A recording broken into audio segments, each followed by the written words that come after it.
Good day, everyone. My name is Calvin Gilanya, and today we are going to tackle the role of the Philippines in the Asian and global trade agreements.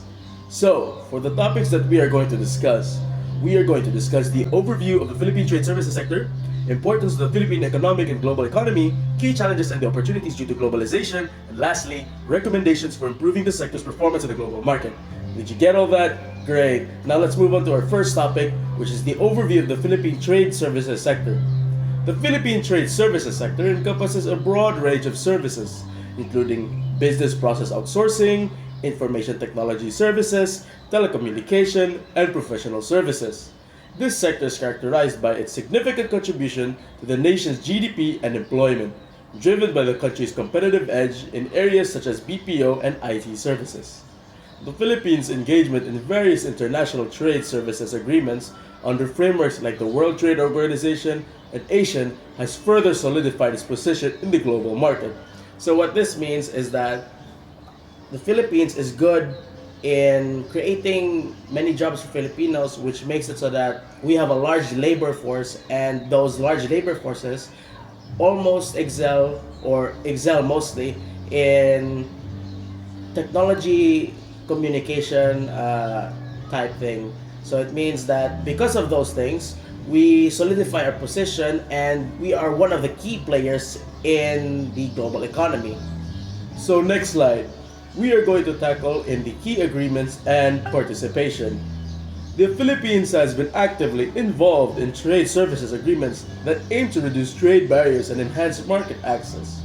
These include multilateral agreements with ASEAN, which provide access to a larger regional market, and bilateral agreements with major economies like the United States, which facilitate trade and investment. The country's participation in these agreements reflect a strategic approach in integrating into the global economy. So, the next topic that we're going to discuss is the importance to the Philippine and global economies. The trade services sector is crucial to the Philippine economy, contributing to significantly to GDP and employment. These BPO and IT services sectors in particular have established the Philippines as a global leader, attracting substantial foreign investment and driving economic growth. On a global scale, the sector's role in providing cost-effective and high-quality services has enhanced international business operation and supported global value chains, as discussed in the first slide. Next, we are going to tackle about the contribution to the Philippine economy and its global impact, respectively. In the Philippines, the services sector is a major economic driver. The BPO industry alone accounts for a significant portion of the nation's GDP and employs millions of Filipinos, highlighting its importance in providing economic stability and growth. The sector's expansion into various service domains continues to attract global companies, boosting the country's economic profile. Globally, the Philippines' trade services sector supports international businesses by offering a range of services that enhance operational efficiency and reduce costs. This sector's expertise in areas such as IT and customer service has become integral to global business processes, reinforcing the country's role in the international economy. So, just as discussed in the first slide, it completely highlights how the contribution to the Philippine economy means that it opens more jobs to Filipinos, which really does the massive labor force, and our impact to it globally, to the global economies, is that because of those, we have become highly competitive and become a solid figure when it comes to technology based communication or services. The next topic is the key challenges and opportunities due to globalization. Because as much as how everything has a good thing, there are always its challenges. So, because of those, we'll start with the challenges. Regulatory alignment. The process of updating and strengthening laws in a country faces challenges in aligning local regulatory frameworks with international norms, which means that due to our differences with international law, we will have conflict with the international law and our local law, which makes it so that processes that involve business become very inefficient and slow. Next is the competitive pressure. Globalization has intensified international competition, necessitating Philippines to continuously enhance its services to maintain competitiveness in terms of pricing. Because as we said before, Philippines has now become a key figure, so it's best that we keep that position. Infrastructure gaps. The industry's ability to meet global demands is hindered by insufficient infrastructure in technology and telecommunication domains. What this means is that our technology is lagging behind other countries, and we can't necessarily compete with other countries if our technology isn't that developed. Skills gap. The Philippines, despite its large labor force, must continuously upskill its workforce to meet the rapidly evolving needs of the international business. Because a large labor force is completely useless if the skills of those every single worker is severely lagging behind our competitors. But the opportunities we can get from this is market expansion. Trade agreements for Philippines services providers are fostering new markets, particularly in emerging sectors like fintech, healthcare, and AI-driven services. Investment attraction. Global trade agreements can provide favorable conditions for foreign investments in the Philippine service industry. Technological adoption.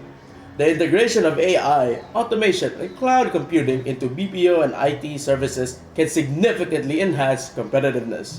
Because of how open we are to other global countries or international countries, we get to adopt their nature of how to work efficiently. And not only that, we also get their technology. Not necessarily get, but adopt those technology, like I said here. Yeah. Diversification. The Philippines can expand its services beyond traditional BPO to include software development, data analytics, and financial services due to the increasing global demand for digital services. So, we are going to proceed to our next topic, which is the recommendations for improving the sector's performance in the global market. First is to enhance the regulatory frameworks. The government should prioritize revising rules to align with the national norms, including labor norms, data security, and intellectual property regulations to facilitate service providers' entry into the foreign markets. Next is invest in technology and infrastructure. Enhancing data centers, internet connectivity, and telecommunications can boost service delivery capacity, boost competition, and facilitate long-term expansion of the IT and BPO's industries. Because as we said, since we are lagging behind other countries' technology, we should always invest in upgrading so that we can compete equally or not better with other countries. Next is to promote skills development. Expand educational and training offerings to create a highly trained workforce in IT, data science, and AI fields, increasing the nation's appeal as an international outsourcing location. That way, our large labor force can be very efficient because they would have all these skills very early on and can still continue to improve. That way we can appeal to the global economy. Next is to encourage innovation. The initiative aims to foster an innovative culture by facilitating establishment of new companies and enabling established ones to utilize advanced technologies for enhanced competitiveness and efficiency. Same as the other one. Next is streamline business processes. The aim is to streamline and expedite process related to business registration, taxation, and compliance to reduce obstacles for international trade participation. Lastly is to foster public-private collaborations, which means that people can be able to communicate, collaborate with others about their ideas, strategies in an environment where they can easily say that and wouldn't be pressured to not say it or would be pressured to say it. Now we move on to the guide questions. So, how has the Philippines benefited from its membership in Asian and participation in global trade agreements? The Philippines has reaped numerous benefits from its membership in the Asian and global trade agreements. The country has gained access to a broader market through Asian, particularly in Southeast Asia, which has boosted its trade volumes and foreign direct investment. Initiatives like the Asian Trade in Goods Agreement have reduced tariffs and facilitated smoother trade flows across the member states.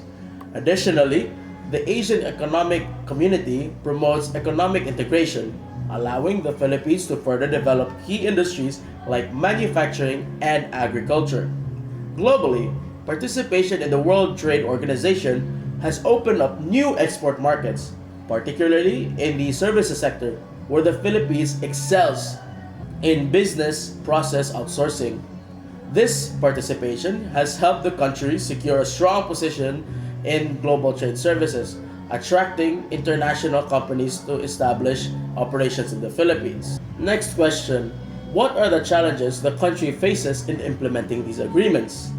Despite the advantages, the Philippines encounters several challenges in fully implementing trade agreements. Regulatory and compliance hurdles are among the primary issues, as the country's law and systems sometimes struggle to align with the international standards, causing inefficiency and delays. Another challenge is the country's underdeveloped infrastructure, particularly in logistics and transport, which increases business costs and reduces competitiveness in global markets. Bureaucratic inefficiencies, such as red tapes and lack of coordination among government agencies, further complicate the implementation of these agreements. Additionally, economic disparities between regions create unequal access to the benefits of globalization, with some areas experiencing far greater economic growth than others. Lastly, what strategies can Philippines adopt to strengthen its position in the global trade? So we all know that Philippines is a key player in the global economy. So what does it do? What does it need to do? Well, it needs to strengthen its position in the global trade. The Philippines can focus on improving infrastructure, especially the transportation and logistics, to reduce costs and enhance business competitiveness. Aligning its regulatory frameworks more closely with international standards will streamline trade processes and reduce compliance costs. Investing in skills development and innovation in key sectors like IT and BPO can help maintain the country's global competitiveness. Furthermore, fostering stronger partnerships in international trading partners and addressing regional disparities through inclusive and economic policies will ensure more widespread benefits from trade agreements across the country. So, in conclusion, the Philippine trade services sector plays a crucial role in both the national and global economies. We shouldn't be afraid in addressing these challenges because only by addressing them can we figure out an immediate solution. And by implementing those recommended solutions or policies, the sector can further enhance its global competitiveness and continue to benefit from globalization.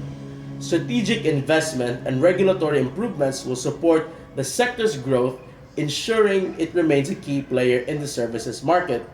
Or we should make other countries think that we are the core or the pillar of global economy. These are our references in our discussion, and I would like to say thank you for watching me all the way to the end. Thank you for listening, and see you next time!